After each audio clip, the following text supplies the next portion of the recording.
ಅಥಣಿಯಲ್ಲಿ ಸಚಿವ ಲಕ್ಷ್ಮಣ್ ಸವದಿ ಅವರಿಗೆ ಭರ್ಜರಿ ಸ್ವಾಗತ. ಸಿಂಹಾದ್ರಿಯ ಸಿಂಹಹಾಡಿಗೆ ಸೌದಿ ಎಂಟ್ರಿ, ತೆರೆದ ವಾಹನದಲ್ಲಿ ಬಿಗ್ ರೋಡ್ ಶೋ. ಅಥಣಿ ನಗರದಲ್ಲಿ ಇಂದು ಸಚಿವರಾದ ಲಕ್ಷ್ಮಣ್ ಸವದಿ ಅವರಿಗೆ ಅಭಿಮಾನಿಗಳು ಹಾಗೂ ತಾಲೂಕಿನ ಜನತೆಯಿಂದ ಭರ್ಜರಿ ಸ್ವಾಗತ ದೊರೆಯಿತು. ಸಿಂಹಾದ್ರಿಯ ಸಿಂಹಹಾಡಿಗೆ ಸದ್ದು, ಡಾಲ್ಬಿ ಸೌಂಡ್, ಪಟಾಕಿಗಳ ಸಿಡಿತದ ನಡುವೆ ಸಚಿವ ಲಕ್ಷ್ಮಣ್ ಸವದಿ ಅವರು ಅಥಣಿಗೆ ಎಂಟ್ರಿ ಕೊಟ್ಟರು. ಸಚಿವ ಲಕ್ಷ್ಮಣ್ ಸವದಿ ಅವರ ಆಗಮನದ ಹಿನ್ನೆಲೆಯಲ್ಲಿ ಅಭಿಮಾನಿಗಳ ಸಂಭ್ರಮ ಮುಗಿಲು ಮುಟ್ಟಿತು. ಜೆಸಿಬಿಗಳ ಮೂಲಕ ಪುಷ್ಪಾರ್ಚನೆ ಮಾಡಿ ಬೃಹತ್ ಹೂವಿನ ಹಾರ ಹಾಗೂ ಸೇಬಿನ ಹಾರ ಹಾಕಿ ಅಭಿಮಾನಿಗಳು ಸಚಿವರಿಗೆ ಅದ್ದೂರಿ ಸ್ವಾಗತ ಕೋರಿದರು. ಇನ್ನು ತೆರೆದ ವಾಹನದಲ್ಲಿ ಸಚಿವ ಲಕ್ಷ್ಮಣ್ ಸವದಿ ಅವರ ಬಿಗ್ ರೋಡ್ ಶೋ ನಡೆಯಿತು. ಅಥಣಿಯ ಶಿವಾಜಿ ವೃತ್ತದಿಂದ ಅಂಬೇಡ್ಕರ್ ವೃತ್ತದವರೆಗೆ ನಡೆದ ರೋಡ್ ಶೋನಲ್ಲಿ ಸಾವಿರಾರು ಅಭಿಮಾನಿಗಳು ಹಾಗೂ ಸಾರ್ವಜನಿಕರು ಭಾಗವಹಿಸಿ ಸವದಿ ಅವರಿಗೆ ಶುಭಾಶಯ ಕೋರಿದರು. ರೋಡ್ ಶೋನಲ್ಲಿ ಕುರ್ಚಿ ಶಾಸಕ ಮಹೇಂದ್ರ ತಮ್ಮಣ್ಣವರ್, ಚಿದಾನಂದ್ ಸವದಿ, ಕಲ್ಲೇಶ್ ಮಡಿ ಸೇರಿದಂತೆ ಹಲವು ಮುಖಂಡರು ಸಚಿವ ಲಕ್ಷ್ಮಣ್ ಸವದಿ ಅವರೊಂದಿಗೆ ಕಾಣಿಸಿಕೊಂಡರು. ರಸ್ತೆಯುದ್ದಕ್ಕೂ ಲಕ್ಷ್ಮಣ್ ಸವದಿ ಅವರ ಬೃಹತ್ ಬ್ಯಾನರ್ಗಳು ರಾರಾಜಿಸುತ್ತಿದ್ದವು. ಅಭಿಮಾನಿಗಳು ಸವದಿ ಅವರ ಭಾವಚಿತ್ರಗಳನ್ನು ಹಿಡಿದು ಸವದಿ ಅವರಿಗೆ ಜೈ ಎಂಬ ಘೋಷಣೆಗಳನ್ನು ಕೂಗಿ ತಮ್ಮ ಅಭಿಮಾನವನ್ನು ವ್ಯಕ್ತಪಡಿಸಿದರು. ಒಟ್ಟಿನಲ್ಲಿ ಸಚಿವ ಸ್ಥಾನ ದೊರೆತ ಬಳಿಕ ಅಥಣಿಗೆ ಆಗಮಿಸಿದ ಲಕ್ಷ್ಮಣ್ ಸವದಿ ಅವರಿಗೆ ಅಭಿಮಾನಿಗಳು ನೀಡಿದ ಅದ್ದೂರಿ ಸ್ವಾಗತ ಹಾಗೂ ಬಿಗ್ ರೋಡ್ ಶೋ ಅಥಣಿ ನಗರ ಗಮನ ಸೆಳೆಯಿತು. ವರದಿ ವಿಠ್ಠಲ್ ಕೊಕಟೆ. ಅತ್ಯಂತ ಭಕ್ತಿಯಿಂದ ಸ್ಮರಣೆಯನ್ನ ಮಾಡಿ ಇವತ್ತು ನಿಮ್ಮೆಲ್ಲರ ಪ್ರೀತಿಯ ಮಗ ಲಕ್ಷ್ಮಣ್ ಸವದಿ ಮಂತ್ರಿಯಾಗಿ ನಿಮ್ಮನ್ನ ನೋಡುವಂತ ಸೌಭಾಗ್ಯ ನನಗೆ ಇವತ್ತು ಸಿಕ್ಕಿದೆ. ನಾನು ಮೊದಲು ಕಾಂಗ್ರೆಸ್ ಪಕ್ಷದ ಕೇಂದ್ರದ ಎಲ್ಲ ನಾಯಕರಿಗೆ, ಮುಖ್ಯಮಂತ್ರಿಗಳಾಗಿರ್ತಕ್ಕಂಥ ಸನ್ಮಾನ್ಯ ಡಿ.ಕೆ. ಶಿವಕುಮಾರ್ ಅವರಿಗೆ, ಮಾಜಿ ಮುಖ್ಯಮಂತ್ರಿಗಳಾಗಿರ್ತಕ್ಕಂಥ ಸನ್ಮಾನ್ಯ ಸಿದ್ದರಾಮಯ್ಯ ಸಾಹೇಬರಿಗೆ, ರಾಜ್ಯದ ಅಧ್ಯಕ್ಷರಾಗಿರ್ತಕ್ಕಂಥ ಹರಿಪ್ರಸಾದ್ ಅವರಿಗೆ ನನ್ನ ವೈಯಕ್ತಿಕವಾಗಿ ನಿಮ್ಮೆಲ್ಲರ ಪರವಾಗಿ ಅಭಿನಂದನೆಗಳನ್ನು ಸಲ್ಲಿಸುವುದರ ಮುಖಾಂತರ ವಿಶೇಷವಾಗಿ ನಮ್ಮ ರಾಜ್ಯದವರೇ ಆಗಿರ್ತಕ್ಕಂಥ ರಾಷ್ಟ್ರೀಯ ಅಧ್ಯಕ್ಷರು ಸನ್ಮಾನ್ಯ ಮಲ್ಲಿಕಾರ್ಜುನ ಖರ್ಗೆ ಅವರು, ಶ್ರೀಮತಿ ಸೋನಿಯಾ ಗಾಂಧಿ ಅವರು ಮತ್ತು ವಿರೋಧ ಪಕ್ಷದ ನಾಯಕರು ನಮಗೆ ಅತ್ಯಂತ ಮಂತ್ರಿ ಆಗುವುದರಲ್ಲಿ ಮುತುವರ್ಜಿಯನ್ನು ವಹಿಸಿರ್ತಕ್ಕಂಥ ರಾಹುಲ್ ಗಾಂಧಿ ಅವರಿಗೆ, ಪ್ರಿಯಾಂಕಾ ಗಾಂಧಿ ಅವರಿಗೆ ನಾನು ಅತ್ಯಂತ ಹೃತ್ಪೂರ್ವಕವಾಗಿರತಕ್ಕಂಥ ಅಭಿನಂದನೆಗಳನ್ನು ಸಲ್ಲಿಸುವ ಮುಖಾಂತರ ಇವರೆಲ್ಲರೂ ನನ್ನ ಮೇಲೆ ಕಾಳಜಿ ಇಟ್ಟು ಮಂತ್ರಿ ಮಾಡಲಿಕ್ಕೆ ಕಾರಣ ಏನಂತಂದ್ರೆ ನನಗೆ ನೀವು ಪಟ್ಟಿರ್ತಕ್ಕಂಥ ಶಕ್ತಿಯನ್ನ ನೋಡಿ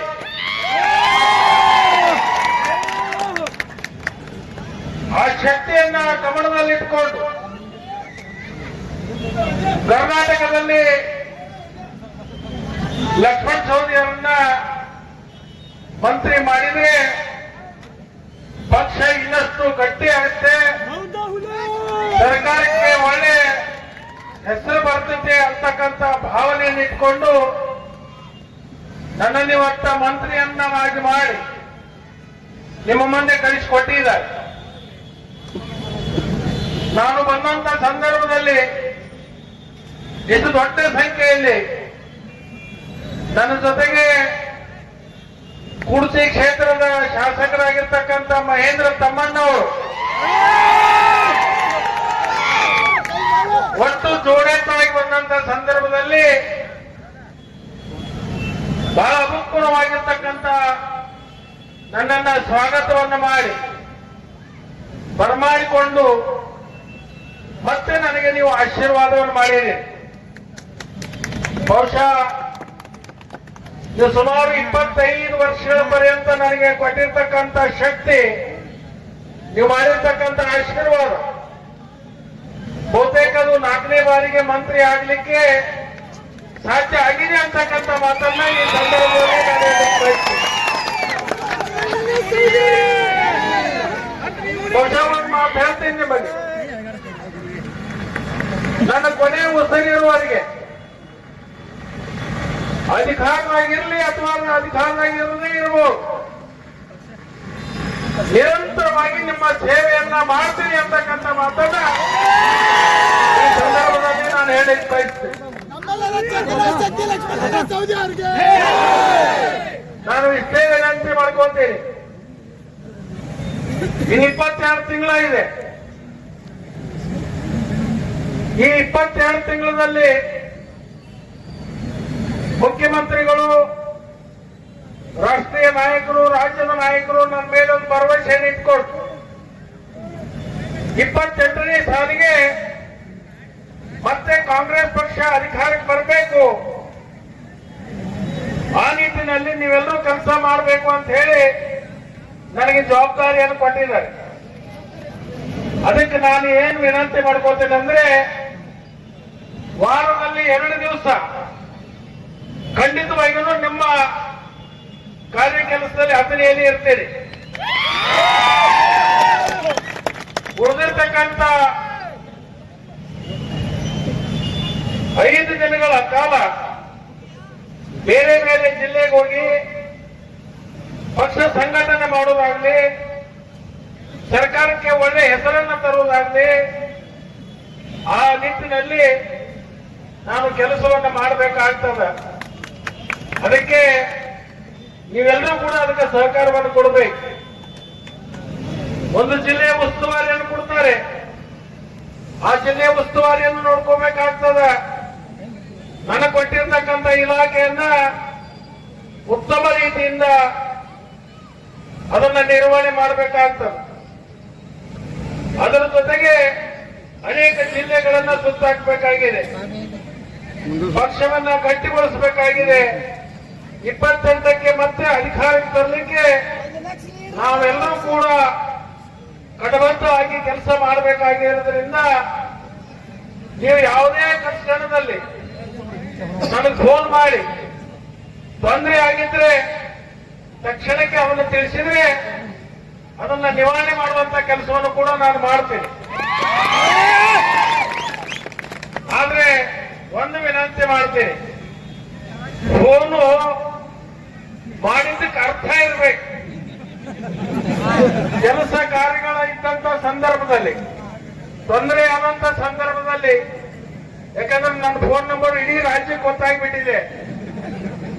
ಅದಕ್ಕೆ ನಾನು ಕ್ಷೇತ್ರದ ಎಲ್ಲ ಕಾರ್ಯಕರ್ತರಿಗೆ, ಹಿರಿಯರಿಗೆ, ನಾನು ಎಲ್ಲ ಮಿತ್ರರಿಗೆ ಇಷ್ಟೇ ಕೇಳ್ಕೊತೀನಿ, ತೊಂದರೆ ಇದ್ದಾಗ, ಸಮಸ್ಯೆಗಳ ಉದ್ಭವ ಆದಾಗ ನೀವು ಫೋನ್ ಮಾಡ್ರಿ, ಅದಕ್ಕೆ ನಾನು ಉತ್ತರ ಕೊಟ್ಟು ಅದನ್ನು ಸರಿ ಮಾಡುವಂತ ಕೆಲಸ ಮಾಡ್ತೇನೆ. ಸಾವುಕಾರ ಊಟ ಮಾಡಿದೆನ, ಯಾವಾಗ ಎತ್ತಿ, ಏನು ಹೇಳ್ತಿದ್ದಿ, ಯಾವಾಗ ಬರ್ತಿ, ಇಂಥದ್ದು ಅನಾವಶ್ಯಕವಾಗಿ ಚರ್ಚೆ ಮಾಡೋದು ಬೇಡ.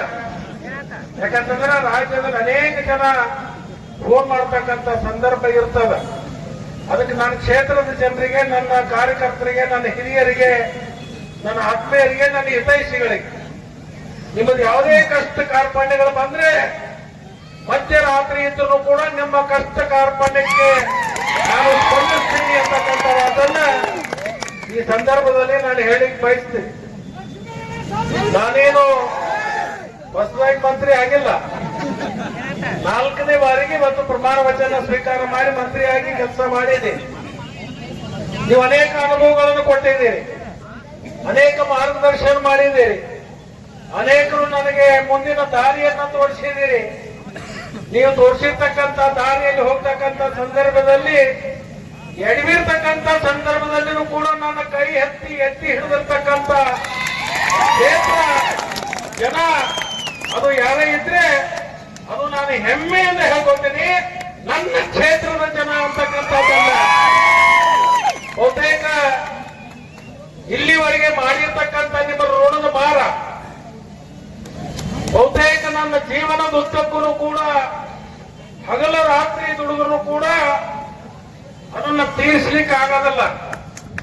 ಆದ್ರೆ ಹಗಲ ರಾತ್ರಿ ದುಡಿಯೋದ್ರ ಮುಖಾಂತರ ನೀವು ಹೊರಿಸಿರ್ತಕ್ಕಂಥ ಋಣದ ಭಾರವನ್ನ ನಾನು ಸ್ವಲ್ಪ ಆದ್ರೂ ಕಡಿಮೆ ಮಾಡ್ಕೊಳ್ತೀನಿ ಅಂತಕ್ಕಂಥ ಮಾತನ್ನ ಈ ಸಂದರ್ಭದಲ್ಲಿ ನಾನು ಹೇಳಿ, ನಿಮ್ಮ ದಯದಿಂದ ನಿಮ್ಮೆಲ್ಲರ ಆಶೀರ್ವಾದದಿಂದ ನಾನು ಅನ್ಕೊಂಡಿದ್ದೀನಿ, ಕಳೆದ ಸಾರ್ವತ್ರಿಕ ಚುನಾವಣೆಯಲ್ಲಿ ಬಹುತೇಕ ಅಂತಾರಾಷ್ಟ್ರೀಯ ಮಟ್ಟದಲ್ಲಿ ಚರ್ಚೆ ಆಯಿತು. ನಾನು ಮಧ್ಯದಲ್ಲಿ ಒಂದ್ಸರಿ ದುಬೈಗೆ ಹೋಗಿದ್ದೆ.